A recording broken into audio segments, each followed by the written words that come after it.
Hi. Happy Father's Day to those of you out there that are fathers. And I'm Sandy Shallis, and I want to talk about some serious things today. And we will wait as we build an audience, and perhaps I could invite some people. But it is a beautiful Sunday afternoon, and it definitely is difficult, to get people to come in from a beautiful day. And there's a peace conference going on in I can't seem to share this, but there's a peace conference going on in Richmond, Virginia, which has been amazing to listen to. Hi, Rebecca. How are you? It's good to see you. Today, it's a kind of a somber discussion because of the news in the New York Times, and actually from my friend Martin, who lives in, hi everybody. Hi, Aaron. So glad that you're with me. It's a tough conversation. And I don't know if it falls under natural disasters or climate change or what it falls under, but I know that it is frightening. And I'm just going to bring on somebody. Desmond, hello, from Michigan. And we're getting a very good audience to talk about this most serious issue. So I'm going to start out reading a little bit about what's going on in Portugal and how they're investigating the cause of devastating forest fires that claimed dozens of lives over the weekend as firefighters continue to battle wildfires all over that country. The Prime Minister, Antonio Costa, he described the blaze that broke out in a densely forested area near the small town of Pedrógão Grande, 200 kilometers northeast of Lisbon.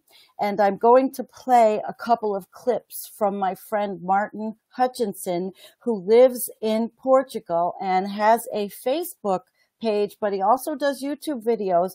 And I've published some of his videos because what he does is he documents garbage. He documents what's on the ground. He documents waste and trash and plastic. But today we were talking about this, and I was going to have him on with me, but he has some technical difficulties. So before we have Martin on as a guest, we're going to get him set up, and it might be Thursday or Friday. I'm not sure, but 30 of the victims were killed in their cars as they sought to escape the flames.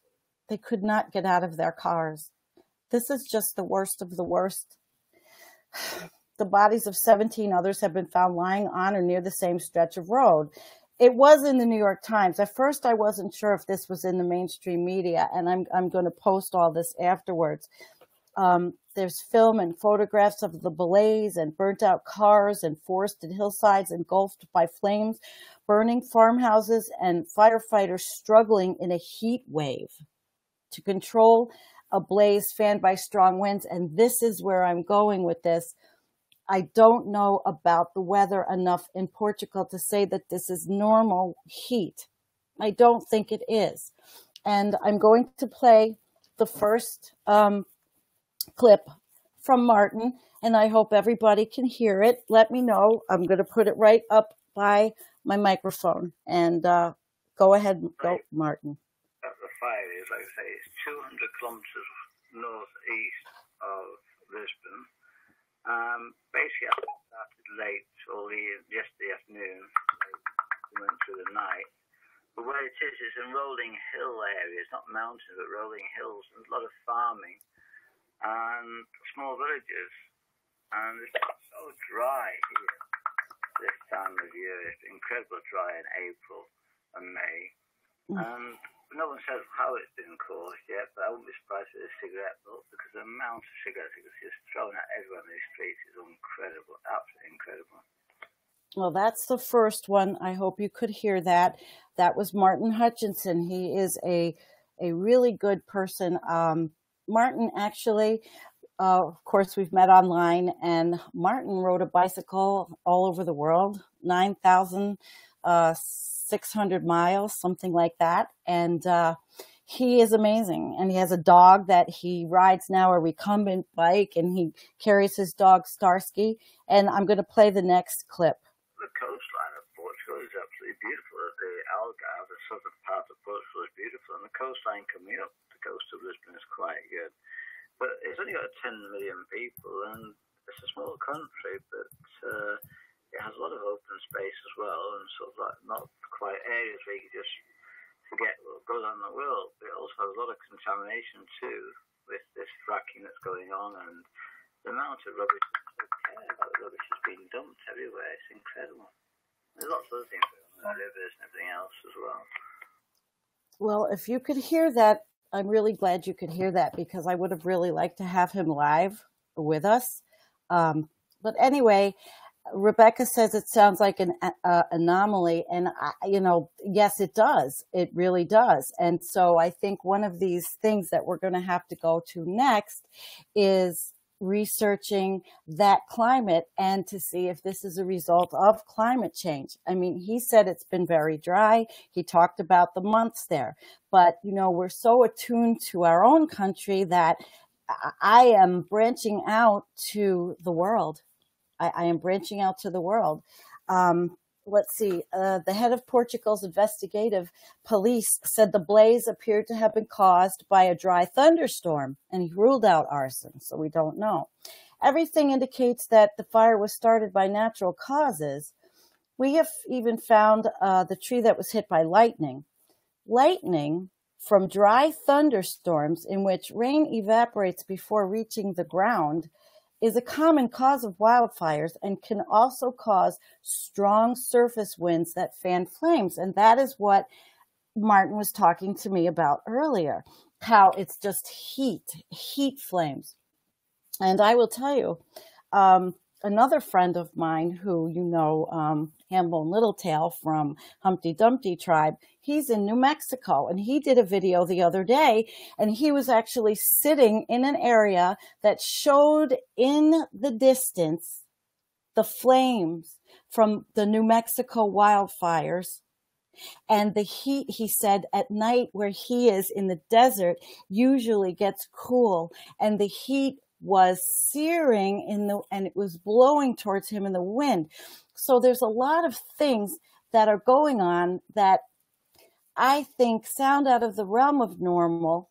Yes, we've had fires. I remember fires all my life, but not like the fires that are happening all over and that have been happening.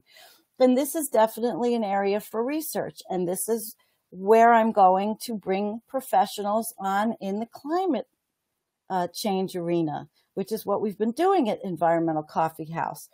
And in fact, tomorrow night, we're going to have Paul Beckwith at 9 p.m. Eastern Time. He's from the University of Ottawa in Canada. And Paul is a very interesting person. He also goes on YouTube. He teaches, but he's got theories. He's different than Dr. Guy McPherson. They don't always see eye to eye. But Torstein Vidal, who I had on the other night with a pretty bad connection, is definitely a person that works with Paul. So we are really getting into this interesting dynamics of the kind of people that I'm creating relationships with.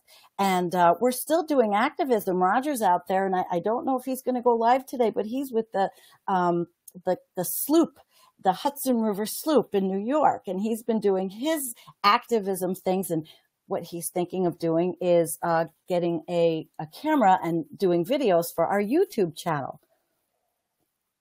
You have to excuse me. It is 84 degrees in my office, and we don't have central air.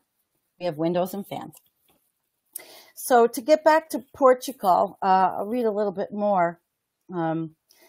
This was the person that was talking before. He said the priority was to combat the fire, which continued to rage on 4 separate fronts on Sunday evening. So it's Sunday evening there. The disproportionate loss of life was a new reality that required nerves of steel to deal with, as well as care and support for families affected, Mr. Costa said.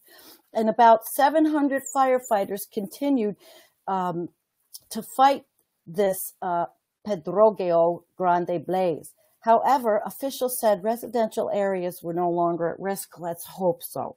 And we will send our best to Portugal. We have to. All of our spiritual energy has to go to Portugal. Across the country, more than 1,600 firefighters using 500 vehicles were combating more than a dozen other blazes. Late on Sunday, after 3 days in which Portugal temperatures had reached 40 degrees centigrade in several parts of Portugal, which is over 100 degrees, I believe, in the United States. I have another article. I'm not sure I want to get into it. I lost it anyway. Well, there's a couple of pictures of things like, and I don't know if you can see them, but I will try, you know. I mean, this is what's happening there. And we know from all these things that happened to us in California and out west last year, and the fire season is starting in our country, and it is definitely disconcerting. It's frightening. It's frightening for all of those people that live in those areas of our country that are going to have to be fighting all these fires. Now, I invite anybody that's watching this to contact me at environmentalcoffeehouse@gmail.com with information about fires and climate change and anything in that arena, so I could talk to you, because I am a lifelong learner, but I am not an expert and I am not a climate scientist. I always say that, but I'm learning. It all fascinates me. So that is where Environmental Coffee House is going. I think of this, and it brings a story to me last year, or maybe it was the year before, when the fires were happening in Northern California, and my girlfriend, who has a bed and breakfast in San Andreas, which actually is not on the fault, but her husband was working on a friend's house, and it went up in flames. And the fires were so close, they were wetting down their roofs. And she has an historic, I mean, an absolutely beautiful place called the Robin's Nest Inn. And it is historic because it's from the 1800s in California, maybe earlier. And that happened to them. And I went through that with her, and it was frightening. And her friends lost their property. So we need to learn. We need to learn what we can do. We need to learn maybe how we can help in Portugal if there is a call out for help from us. I don't know how our administration is going to respond to anything, you know, anywhere else. I don't even know if President 45 has acknowledged what's happened in Japan with our Navy guys. But I'm not going to make this political. Rebecca says, even here, the weather is bizarre. We are in south central Pennsylvania and have been looking for rain for the last 4 days. Practically nothing. It's very dry and fire would be catastrophic. Well, here we've had some rain and we're supposed to get some later. And I had shown on another live stream the creek that goes through my property, which is pretty dry. And usually it's not dry until like late July or August. So I'm hoping that we are out of the drought that we were in. I am. So does anybody else want to chat about anything that's on your mind? Because I just wanted to come on and talk about Portugal. It really touched me. And, you know, another aspect of these fires we talk about the cost. We talk about the loss of homes. Of course, we talk about the human toll, but we don't talk a lot about the animal toll. We don't talk about the way the wildlife are affected.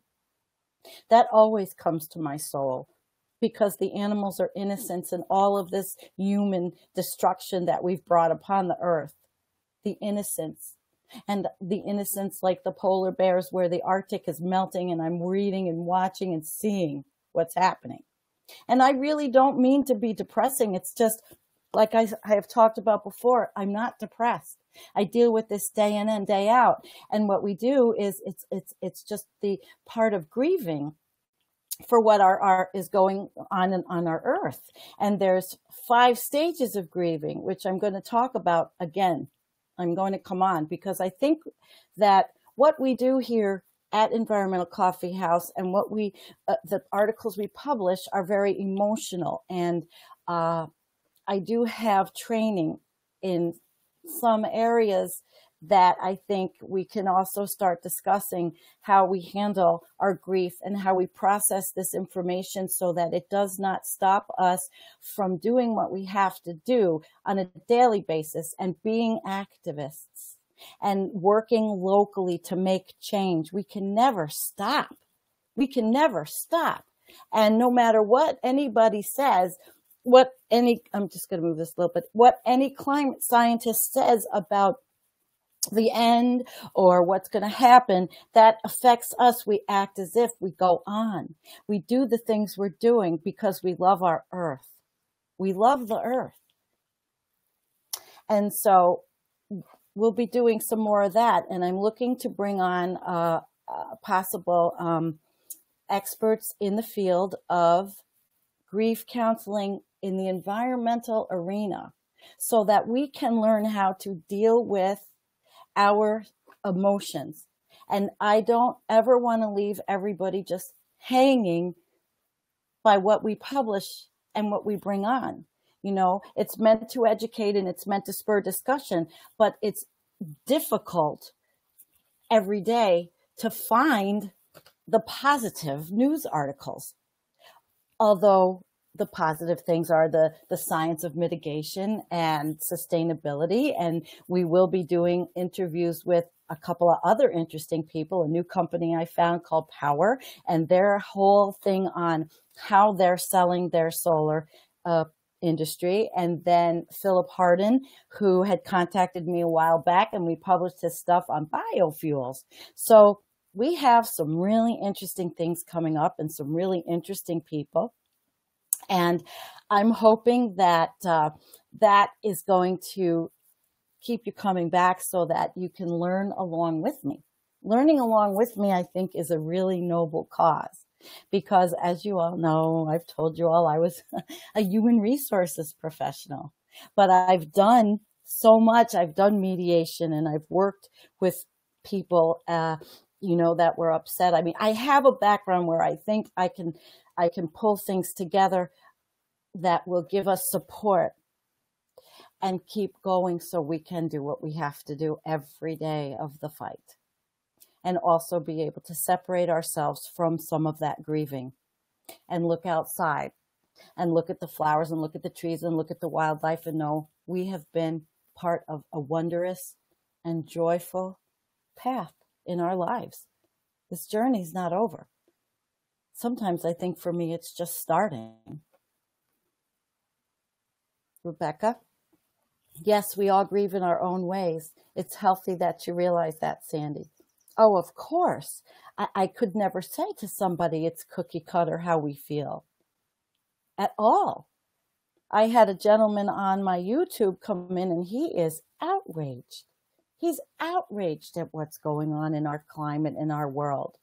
But some of that outrage, especially for people in my age group, are at ourselves. We let this happen somewhat. We may have fought, but I'm of the age group where all of this has happened. We've been fracking, we've been drilling, and we've been exacerbating. And the Marcellus and Utica shale boom came right under my nose. So some of us, we may be outraged, but that outrage could be inward. And that's also a tough thing to deal with, the fact that we've witnessed all of this. So what I'd like is for all of you to be supportive of each other. As Helen is right, grief is a process, and some people process faster. Personally, for me, Hi, Marsha. She came in late. She'll watch Outrage and Grieving. Yeah, but we were also talking about the fires in Portugal, which led us here. And of course, everybody has their own coping mechanisms.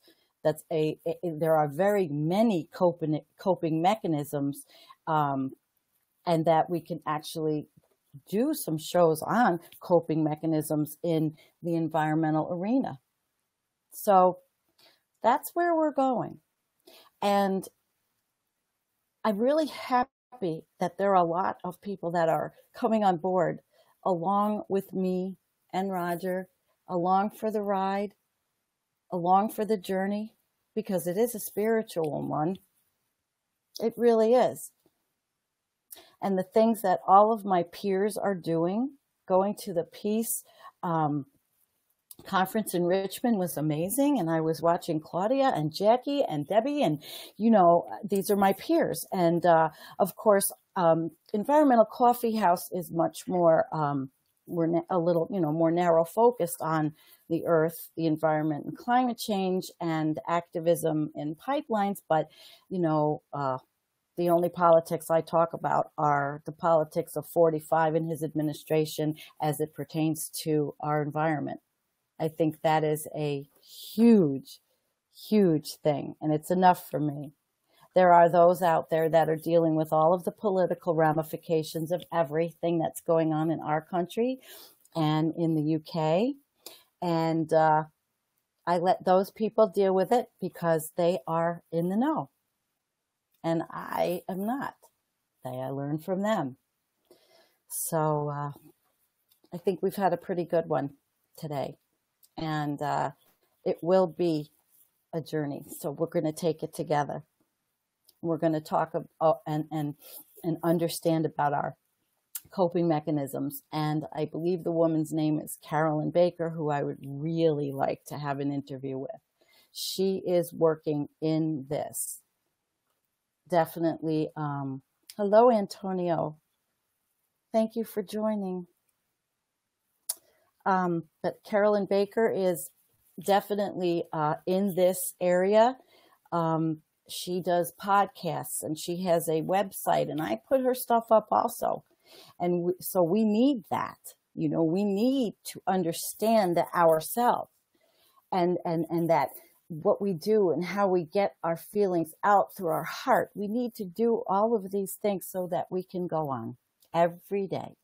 No depression, but understand the grief.